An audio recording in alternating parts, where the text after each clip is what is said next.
Good morning, dollheads!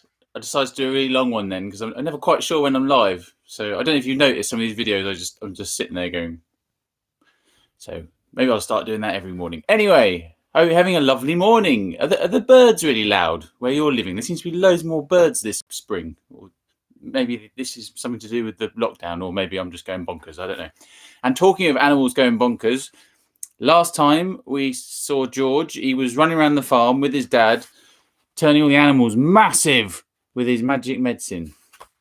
And now we're going to find out what they're going to do with Grandma, because she's sticking out the roof, isn't she? She's massive. Her head's gone through the roof. What would you do if you had a grandma sticking out your roof? Well, let's find out what George and his dad are going to do in this chapter called A Crane for Grandma. Grandma, from high up on the rooftop, could see everything that was going on, and she didn't like what she saw. She wanted to be the centre of attention, and nobody was taking the slightest notice of her. George and Mr Kranky were running around and getting excited about the enormous animals. Mrs Kranky was washing up in the kitchen, and Grandma was all alone on the rooftop. "Hey, you!" she yelled. "George, get me a cup of tea this minute, you idle little beast!" "Don't listen to the old goat," Mr Kranky said. "She's stuck where she is, and a good thing too." "But we can't leave her up there, Dad," George said. "What if it rains?" "George!" Grandma yelled. "Oh, you horrible little boy! You disgusting little worm! Fetch me a cup of tea at once and a slice of currant cake." "We'll have to get her out, Dad," George said. "She won't give us any peace if we don't." Mrs Kranky came outside, and she agreed with George. "She's my own mother," she said. "She's a pain in the neck," Mr Kranky said. "I don't care," Mrs Kranky said. "I'm not leaving my own mother sticking up through the roof for the rest of her life." So in the end, Mr Kranky telephoned the crane company and asked them to send their biggest crane out to the house at once. The crane arrived 1 hour later. It was on wheels, and there were 2 men inside. The crane men climbed up onto the roof and put ropes under Grandma's arms. Then she was lifted right up through the roof.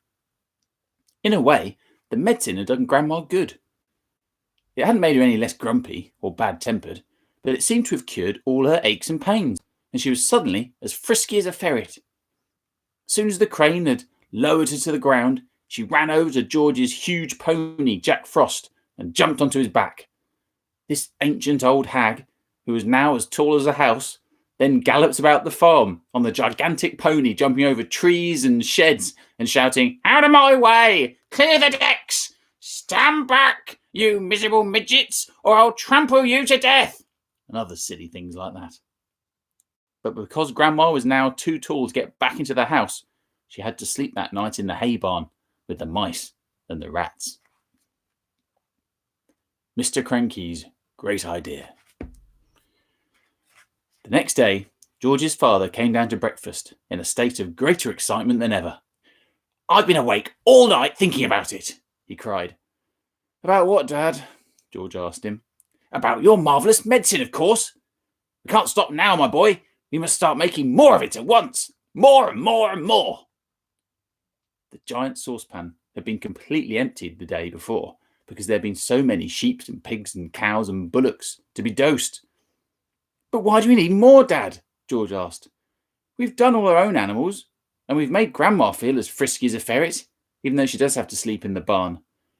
"My dear boy," cried Mr Kranky, "we need barrels and barrels of it, tons and tons. Then we'll sell it to every farmer in the world so that all of them can have giant animals. We'll build a marvellous medicine factory, and we'll sell the stuff in bottles at £5 a time. We'll become rich. You and I will become famous." But wait a minute, Dad," George said. "There's no waiting," cried Mr Kranky, working himself up so much that he put butter in his coffee and milk on his toast. "Don't you understand what this tremendous invention of yours is going to do to the world? No one will ever go hungry again."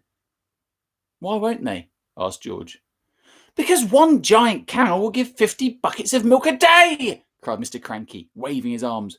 "One giant chicken will make 100 fried chicken dinners, and one giant pig will give you 1,000 pork chops. It's tremendous, my dear boy. It's fantastic. It'll change the world. But wait a minute, Dad, George dear, Mrs. Kranky said from the other end of the table, and stop putting marmalade on your cornflakes. To heck with my cornflakes, cried Mr. Kranky, leaping up from his chair. Come on, George, let's get going. And the first thing we'll do is make one more saucepan as a tester.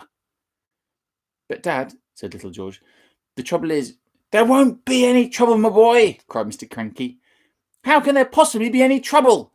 All you've got to do is put the same stuff into the saucepan as you did yesterday. And while you're doing it, I'll write down each and every item. That's how we'll get the magic recipe. But, Dad, George said, please listen to me. Why don't you listen to him? Mrs. Kranky said. The boy's trying to tell you something. But Mr. Kranky was too excited to listen to anyone but himself. And then, he cried, when the new mixture is ready, we'll test it out on an old hen, just to make sure we've got it absolutely right. And after that, we'll all shout, hooray, and build the giant factory. But, Dad, come on then. What is it you want to say? I can't possibly remember all the hundreds of things I put into the saucepan to make the medicine, George said. Of course you can, my dear boy, cried Mr. Kranky. I'll help you. I'll jog your memory. You'll get it in the end. You see if you don't. Now then, what was the very first thing that you put in? I went up to the bathroom first, George said. I used a lot of things in the bathroom and on Mummy's dressing table. Come on then, cried Mr. Kranky. Up we go to the bathroom. When they got there, they found, of course, a whole lot of empty tubes and empty aerosols and empty bottles. That's great, said Mr. Kranky. That tells us exactly what you used. If anything's empty, it means you used it. So Mr. Kranky started making a list of everything that was empty in the bathroom. Then they went to Mrs. Kranky's dressing table. A box of powder, Mr. Kranky said, writing it down. Helga's hair set, flowers of turnips, perfume. Terrific! Oh, this is going to be easy. Where's you go next? To the laundry room, George said. But you sure you haven't missed anything out up here, Dad? That's up to you, my boy, Mr. Kranky said. Have I? No, I don't think so, George said. So down they went to the laundry room, and once again, Mr. Kranky wrote down the names of all the empty bottles and cans. Oh, my goodness me! What a mass of stuff you used! He cried.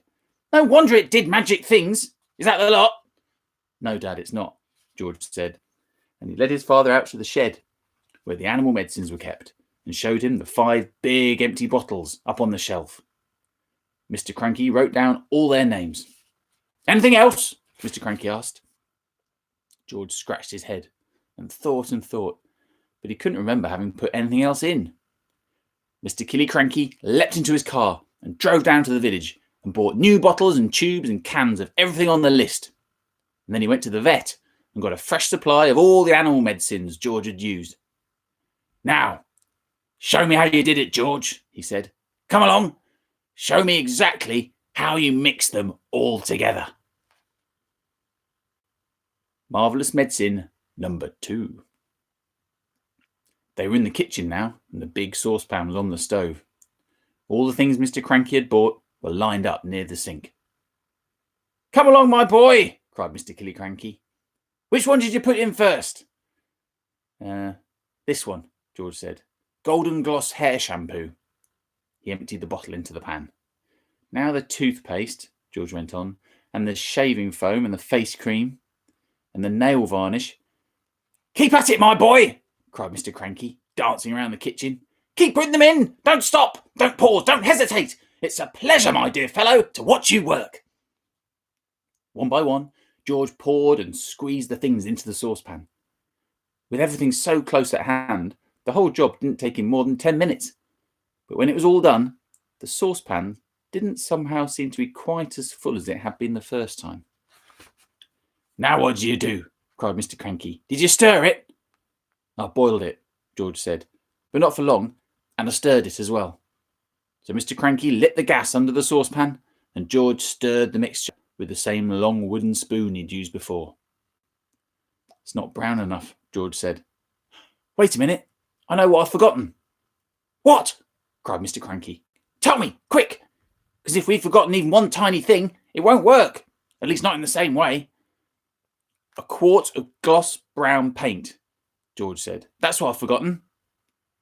Mr. Kranky shot out of the house and into his car like a rocket. He sped down to the village and bought the paint and rushed back again. He opened the can in the kitchen and handed it to George.